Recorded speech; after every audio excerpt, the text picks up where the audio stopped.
Namun tidak semua kasus kehamilan ektopik bisa dilakukan tindakan laparoskopi. Aktivitas olahraga berjalan jika merasa kuat, tapi jangan harus melakukan tes rutin untuk mengetahui apakah hormon HCG di dalam tubuh kamu sudah turun ke angka 0. Dokter akan menyarankan jeda waktu untuk hamil kembali itu berkisar.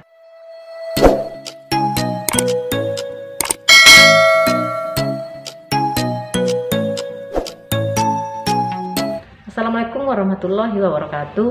Kehamilan ektopik atau biasa juga disebut dengan kehamilan di luar kandungan, ini merupakan suatu kondisi kehamilan yang sangat menakutkan bagi semua ibu hamil. Kehamilan ektopik ini terjadi ketika sel sperma dan sel ovum bertemu di bagian tuba Fallopi dan tidak berjalan ke arah rahim. Akibatnya embrio yang tumbuh dan berkembang tetap berada di tuba Fallopi. Sementara tuba Fallopi ini merupakan suatu bagian saluran reproduksi yang ketat dan sempit.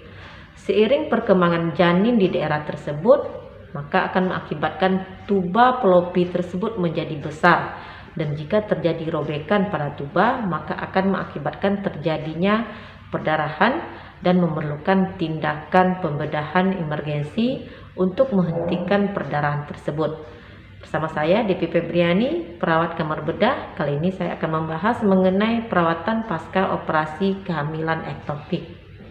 Tindakan operasi pada kehamilan ektopik ini bisa dilakukan dengan laparoskopi menggunakan alat canggih dan bisa menggunakan tindakan laparotomi.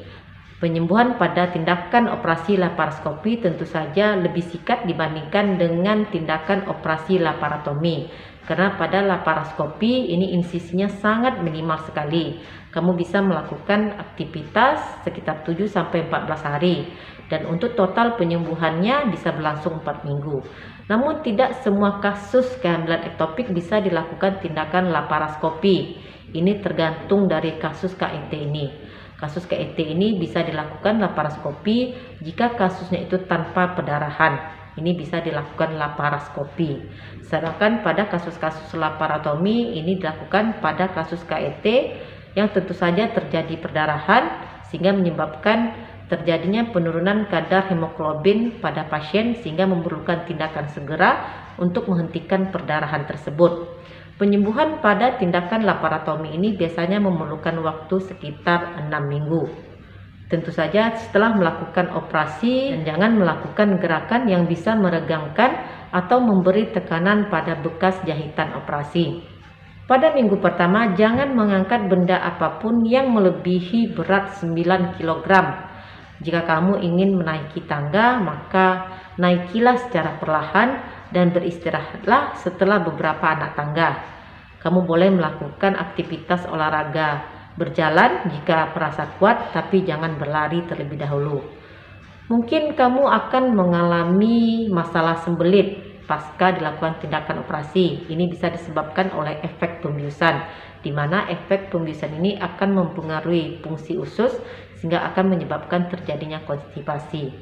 Ada beberapa cara yang bisa kamu lakukan untuk mengatasi rasa sembelit ini. Kamu bisa mengkonsumsi makanan yang tinggi serat seperti sayur-sayuran dan juga buah-buahan dan biji-bijian. Minumlah air putih yang cukup. Kamu bisa menggunakan obat pencahar atau pelunak feses yang sudah direkomendasikan oleh dokter. Jika kamu menjalani tindakan salpingostomi dan kamu diobati dengan suntik metode Resat, maka kamu harus melakukan tes rutin untuk mengetahui apakah hormon HCG di dalam tubuh kamu sudah turun ke angka 0. Kalau kadar hormon HCG ini belum turun ke angka 0, maka kamu memerlukan pengobatan metode Resat tambahan. Kemudian mungkin kamu akan merasakan sakit setelah pembedahan. Irisan insisi ini tentu saja membutuhkan waktu untuk sembuh, dan jaringan parut yang terbentuk juga bisa menimbulkan rasa sakit. Jika rasa sakit ini terlalu parah, tidak bisa ditahan, kamu bisa segera menghubungi dokter terkait. Rasa sakit ini juga terjadi karena proses pengembalian dari siklus menstruasi.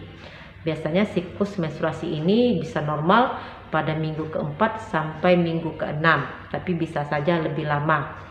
Dan tentu saja tidak kalah pentingnya adalah setelah kehamilan ektopik, kamu tidak bisa menggunakan semua jenis alat kontrasepsi.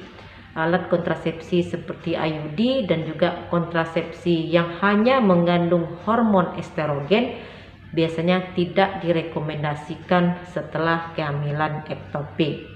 Dan tentu saja berilah jeda waktu untuk kehamilan selanjutnya.